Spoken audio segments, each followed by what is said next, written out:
The White House card is overrated. Of course, it won't have 8 to 9 title fights like Trump claimed it would have. And they're going to have 8 or 9 championship fights, the biggest fights they've ever had. Everyone's a championship fight. That's besides the point. Anyways, like I just said, the White House card is overrated. Like, of course the White House card was not going to have 8 to 9 title fights. That's basically impossible. There are only 11 champions at any given time. And champions often have so much drama when it comes to like fighting consistently and everything that comes with that. Any MMA fan that had been watching for even like around a year, like you don't have to be in too deep to have realized that it was impossible to happen. So what I immediately thought when I realized this is who cares? But something that is expected to happen, which I think is very cool, is a plethora of things that Dana White said when he went on the Flagrant podcast last November when he was discussing the White House card. But yeah, I mean, the fighters are literally going to walk from the Oval Office. Really? Yeah. I mean, if you're a fighter, yeah, they're going to walk from the Oval Office. And on top of that, the design for where the octagon is going to be on the White House lawn, the pictures I've seen look very cool.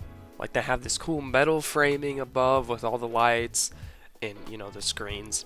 And then as the backdrop, they're going to have the White House just there. I think the whole thing is just cool. Of course, I could explain how cool it all sounds, like what Dana said, the fighters walking out of the Oval Office onto this well-designed octagon space with seating arrangement around all of this on the White House lawn. With all that being said, the main card could be carved up horribly and could ruin the event, but from what's shown now, that's just not the case. The main card that's being shown publicly right now is actually very good. The first fight in the card, as you can see, is Diego Lopez versus Steve Garcia, which I like very much. As someone like Diego Lopez needs little introduction at this point, as he's good wins over Sean Silva, Brian Ortega, Sadiq Youssef. Oh my goodness! Oh, he's getting out of his hand! But someone like Steve Garcia should not be counted out, as he's been a monster as of late with credible wins over David Onama and a name I always mess up, Mel Kazile and Calvin Cater. Wow! Oh my goodness! That is enough for the referee, Steve Garcia. I think that fight's gonna be a slugfest. I'm really excited for it. And the next fight is Bo Nickel versus Kyle Dukakis, which I think will be a technical masterpiece because it might decide who gets close to becoming ranked in the weight class. Though I think that's kind of the worst fight on the card.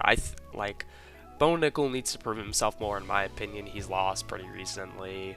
He's lost in ways that show he's not really worth on a main card, but that's just my opinion. I guess that fight could prove me wrong. But the next fight I'm really excited for, Mauricio Rufy versus Michael Chandler, which sounds very entertaining.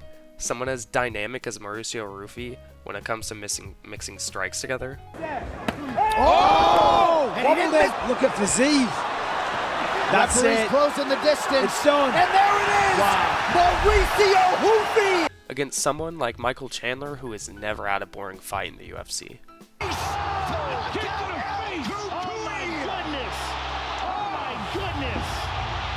That was one thing we have never seen before. No one has ever knocked out Tony Ferguson, and certainly not with one shot. Then next, we have Sean O'Malley versus Ayman Zahabi, which Ayman, who is on a 7-fight win streak, if Sean can accomplish a win against him, I think it would help him rebound to a title shot sometime close in the future. And then, of course, Sean O'Malley needs no introduction. Ex-bantamweight champion, knocked out Aljamain Sterling. Like early round 2, Sterling on it.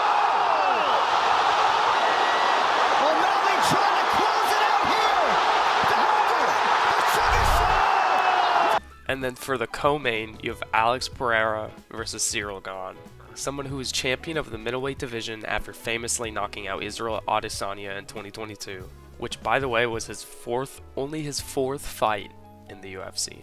Usman certainly didn't sit on his lead against Leon Edwards. Big leg kick for Pereira. Backs Adesanya. Left hook. Here to bed. Oh, now right. Adesanya's on one leg. 2 more. Down goes the champion. Pereira trying to close the show.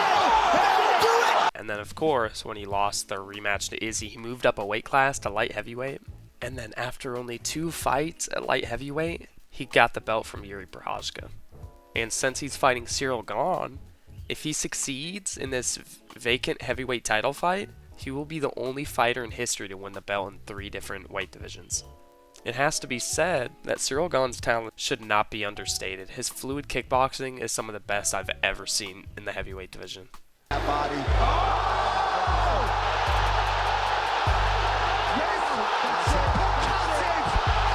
Personally, this is my most anticipated fight on this card. I think it's going to be great.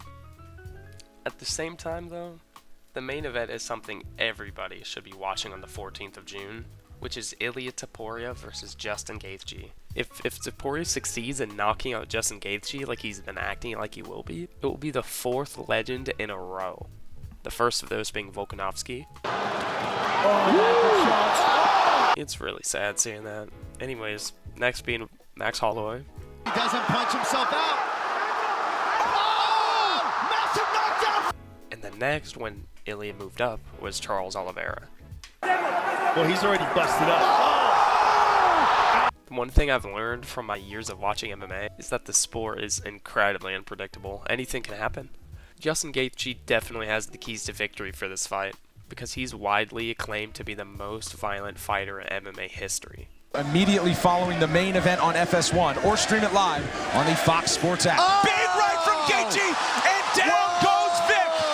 Justin Gaethje is back and sticks the landing. All right, man, I'm still watching what's going on in the cage. Yeah, I mean, it's just a massive overhead. Justin was able to close that distance. I think that per usual, Gaethje is going to try to embrace chaos and turn this into a dogfight with Ilia. I'm very happy this fight got scheduled. If prior to watching this you hated the card and the whole idea of a White House card, quote unquote, I hope that at least I've convinced you a little bit that this is nowhere as bad as it seems. Anyways, if you disagree with anything at all, I respond to every comment. Have a good rest of your day. Bye bye.